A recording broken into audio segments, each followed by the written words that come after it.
Washington potato growers do an excellent job of growing all of the varieties of potato that you can find in the grocery store, like russets, reds, Yukon Golds, mini yellows.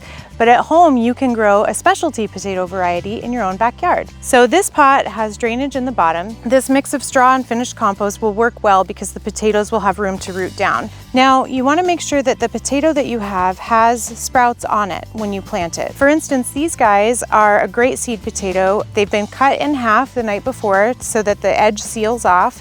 And you would plant this half because you can see here that it's developed a really good root structure. This potato, on the other hand, you wouldn't use because it's been cut in half, but you can see the eye development on it is not great. Now you want to make sure that you purchase seed potatoes. Seed potatoes have been bred for disease resistance, and so the potatoes that you grow at home will be as healthy as possible. If you purchase potatoes to plant from the grocery store, they've been treated with a growth inhibitor, which means that they won't sprout. So to plant these guys, you simply place them in the compost and straw, push them down in there, and then cover them up.